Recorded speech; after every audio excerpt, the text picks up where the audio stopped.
12 of the guys from our men's home here today, guys who I'm sure were going along in life and something happened that got you off track. And I thought, probably for at least some of you, money was involved.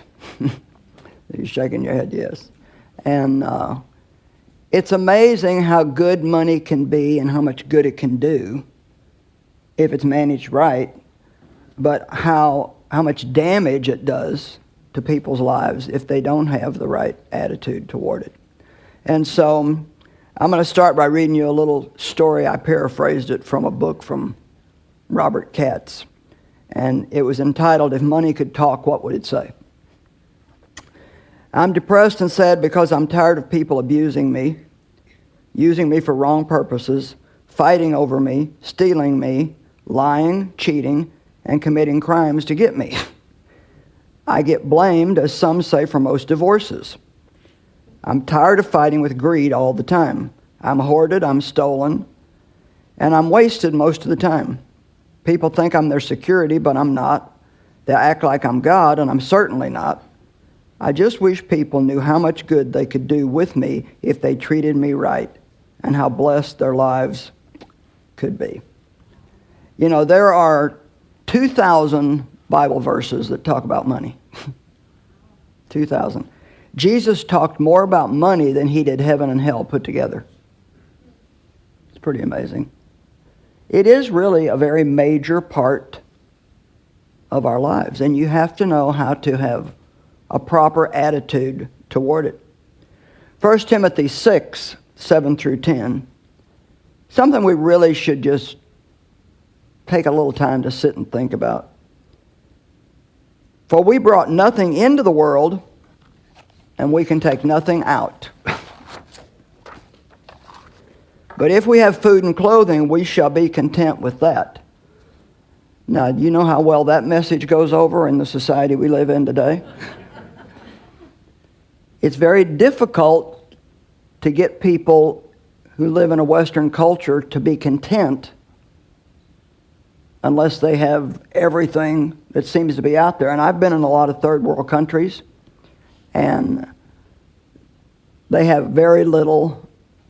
And to be honest, sometimes even in the midst of their great lack, they are happier and have a better attitude than some people who seem to have everything. So I really think sometimes the more we have, the unhappier we become. And it seems like the more things you have, the more things you want. Now, I believe God wants to bless us, and I believe that money's fine. Money's not evil. It's the love of money that's evil. But we need to be more focused on what we can do for other people with our money than hoarding it all and keeping it for ourselves, which is also difficult because selfishness is ingrained in human nature without God. Those who want to get rich fall into temptation and a trap and into many foolish and harmful desires that plunge people into ruin and destruction. For the love of money is a root of all kinds of evil. Some people eager for money have wandered away from the faith and pierced themselves with many griefs. I remember one time the Lord told me there's 2 tests you have to pass concerning money. How you behave when you don't have enough, and how you behave when you have a lot. And I thought that was interesting because sometimes the more you have, the more it draws you away from God, because we can become self-reliant. We don't have needs, and so it's easy to start depending on the money to take care of us rather than God. And no matter what we have, no matter how much we have, no matter how much money somebody has invested, it could literally disappear overnight, the way the world is. And so, the love of money is evil, but not money. Money actually can be a great blessing if you learn how to use it to make other people happy. And the Bible says in Acts that it is more blessed to give than to receive. And yet it's so hard for us to get into that area of living to give rather than living to get. And the thing is if you can see the spiritual side of it, you cannot outgive God. And so the more you give, the more He's going to do for you. And the more you give, the more you do for other people, the happier you're going to be. The reason why it's more blessed to give than to receive is because if you get something, you only get the thing, which is good. I'm not against stuff. But when you give, you get joy. How many of you believe that joy is really much better than things and money? Because no matter what you have, if you have no peace and you have no joy, then what's it worth? It's worth absolutely nothing. So, James Dobson had a great revelation one time while he was playing the game Monopoly. Maybe all of you don't know what Monopoly is, and I don't have time to go in and explain it, but he was playing very aggressively, getting houses and turning them into hotels and taking everything everyone had and putting them out of the game. And soon everybody had lost all they had, and he had it all. I underline that he had it all, because isn't that what we want? We want to get it all. And that game is a good example of just, I don't care who I take it away from, and I don't care what happens to you, I want you to have nothing left, and I want to have it all. Well, it's just a game, but sometimes we can let that kind of an attitude also get into our lives. As he started putting the game away, he began throwing the pieces back in the box, when he suddenly realized, and I want you to get this, when our lives are over, everything we have gained will go back in the box, so to speak. And someone else will come along and start all over with what we worked all of our lives to get. So why not spend your life doing something that will last? And the Bible tells us that what we give here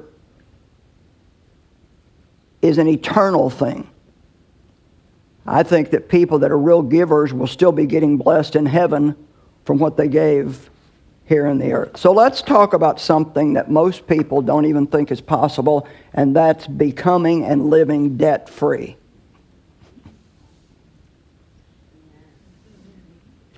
You can never do it if you don't believe it's possible. And so, all things are possible with God. You can live debt-free. Debt is very oppressive. It's a very heavy burden.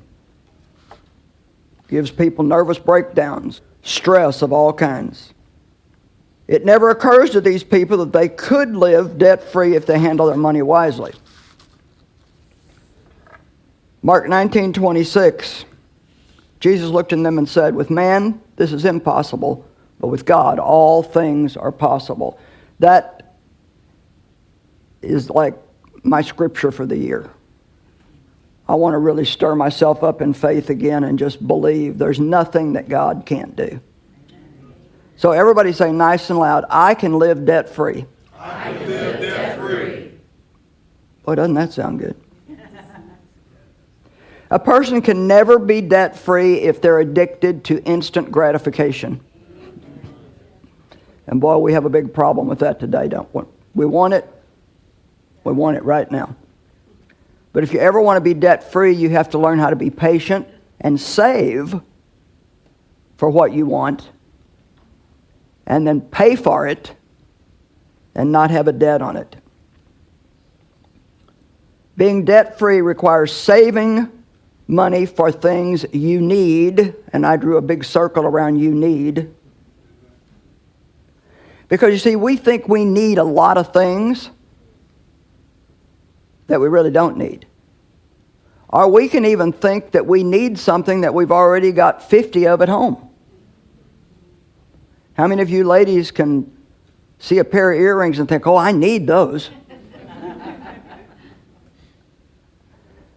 I used to buy earrings because they were pretty, and then I didn't have anything to wear them with. And a girl that I buy a lot of my clothes from, she'll have some pretty jewelry in her shop, and I'll say, "Oh boy, those are pretty. I want those." And she'll say, "Now wait a minute, Joyce. What are you going to do with them?" And I wonder how many things you have in your home, in closets and drawers, that you've paid for and have never used one time, and couldn't even find if you needed it. You have to stop spending everything you have and then borrowing more to get all these things that you want but really don't need. Now, credit cards are great if you can manage them, but to be honest, the only way that you should use credit cards, and it may take you a while to get to this point, is to not put anything on them that you cannot pay off at the end of the month. Use them for convenience only. Because what most people do is they run up this big credit card debt, and then they make the minimum payment. You know, people, you have to be an investor in life and not a gambler. You can't just do the wrong thing and gamble that you're going to get a right result, because you won't. I just wrote a book on Proverbs, and boy, I tell you, when you study Proverbs, I mean, you just come out with one conclusion. The wise man is going to prosper, and the fool is going to have nothing but a mess in their life, in every single area of their life. And to me, this is my own definition, but I say that wisdom is doing now what you'll be happy with later on.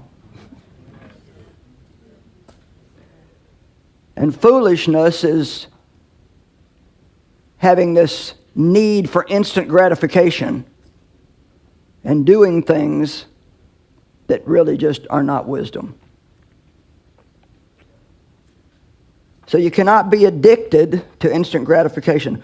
When we borrow money, we are spending tomorrow's prosperity today. So think about that. And then when tomorrow comes, we have to borrow to pay what we owe. And so it just keeps an unhealthy cycle going in our lives, because we're always have already spent what we're working for.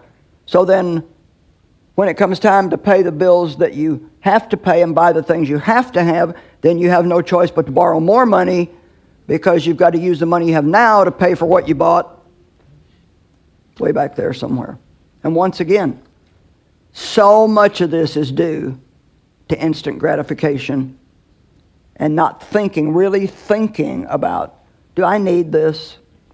Now, there's nothing wrong with buying some things that you want, but I will say this: if you're already head over heels in debt, you don't need to be buying a lot of what you want. You need to really just be buying what you need. It's kind of like if you live an unbalanced life over here, you've spent money that you don't have, then to overcome this over on this side, you're going to have to do without some things for a while in order to get your life back in balance. Things are not nearly as important as we think they are. Dave Ramsey presents a brilliant plan to getting out of debt. And I hope I say it right, but just remember that name, Dave Ramsey.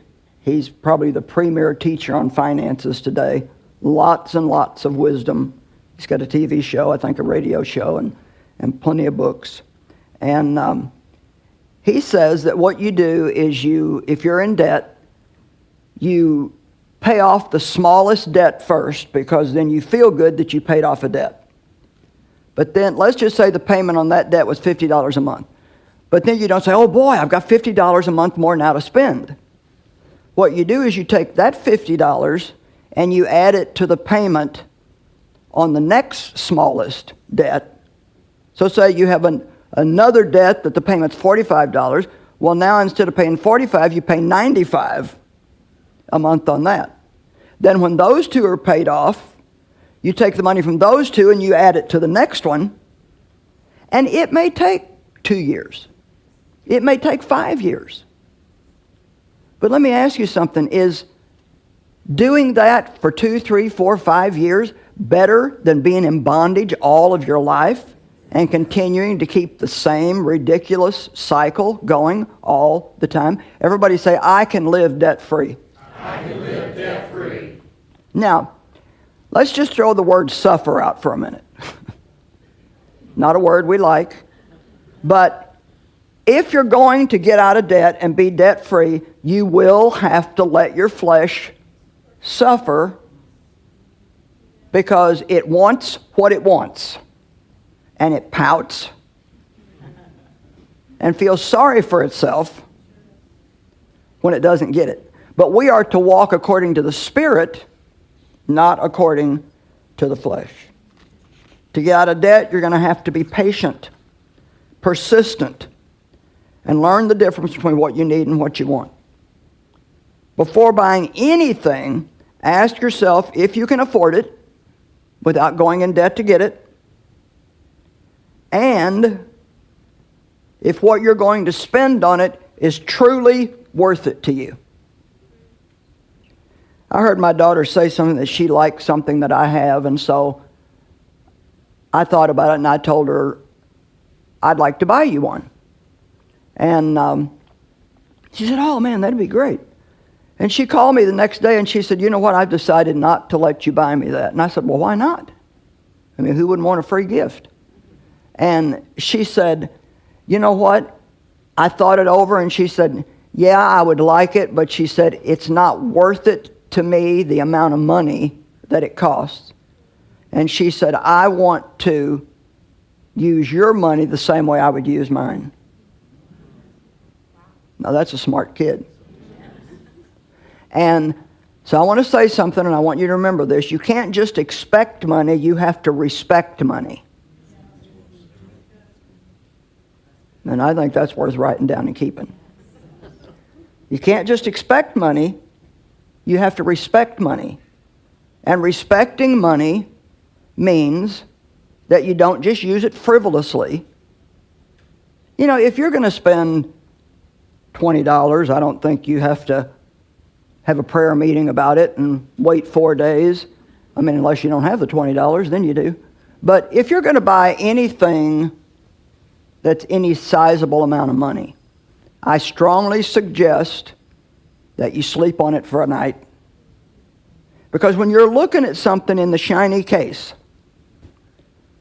or the showroom floor, can I tell you something, ladies? It won't look as good on you as it did on the model.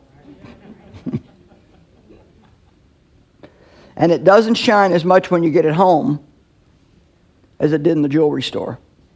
I bought a piece of jewelry one time at a jewelry store, and I just thought it was beautiful. When I got it home, I thought, this is not as pretty as I thought it was. And I couldn't figure that out. And then somebody said, well, don't you realize that they've got those lights set just right behind glass? Makes it look a lot different there than it's going to look when you get it home. And so I took it back and got my money back. You know, that new car on the showroom floor, and don't think they don't place the lights just right too. Oh my gosh, it looks so good, and it's clean. There's not a tiny little bit of dirt on it, and you think you just have to have it. But what's it going to look like in a year when you have it full of fast food wrappers and haven't washed it in a long time? And now you're stuck with what now if you buy a car? 7 years of payments sometime? If you're going to buy something on credit, you need to ask yourself, do I want to be paying for this for 7 years? Or would I rather wait? Money has a great temptation attached to it. And greed, I think,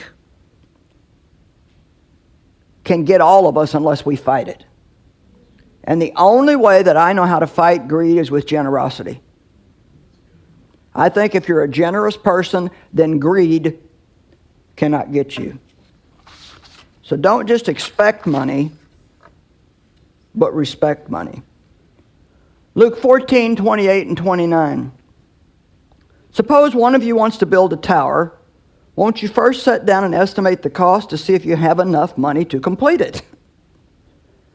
But if you lay the foundation and are not able to finish it, Everyone who sees it will ridicule you.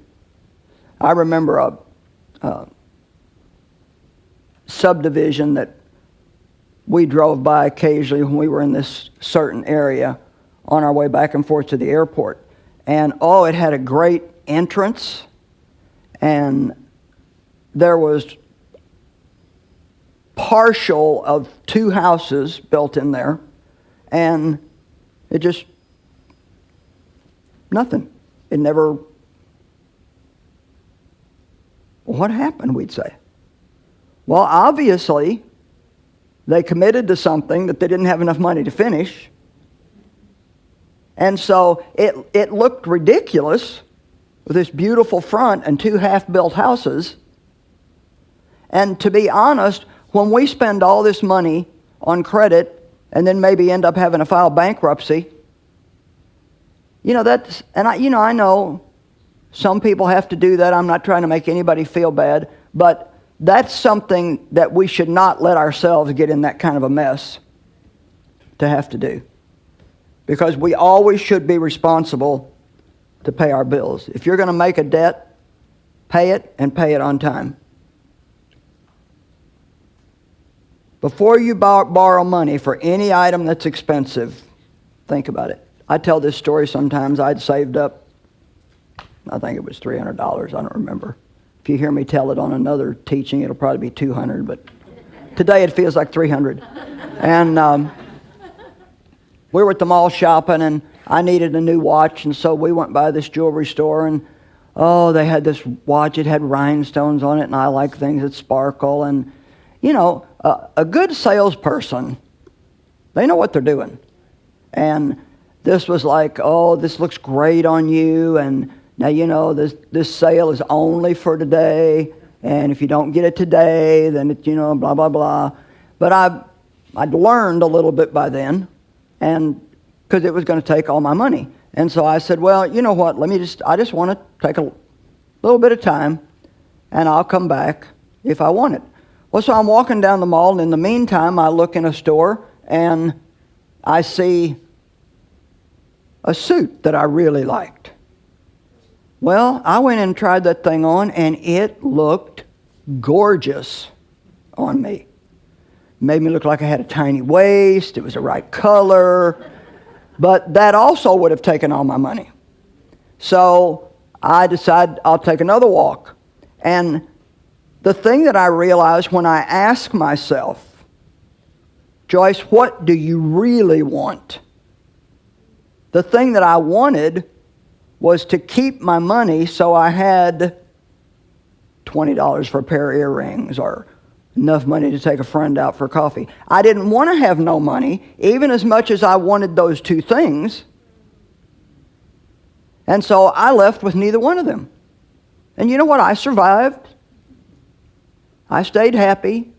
So we really need to start thinking about what we're doing and not just doing it. Nothing looks as good when you bring it home as it did in the store. Now, my husband has a very simple equation that he has lived by. And what Dave says is, out of everything you have, give some, spend some, save some. Give some. Set your giving aside first. That's not a want, that's a need. We need to give, because if we don't give, no matter what we have, it's not going to be blessed. And so you always set aside your giving. Do a little something for yourself with the money that you work for. It gets kind of boring if you work all the time and you never do anything for yourself. Although maybe some people deserve to be bored for a little while because they've lived riotously. And then save some. What if each one of you, from the time you went to work when maybe you were 16 or 17 or 18, would have been saving 10% of everything that you made ever since then?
Just think what you would have now.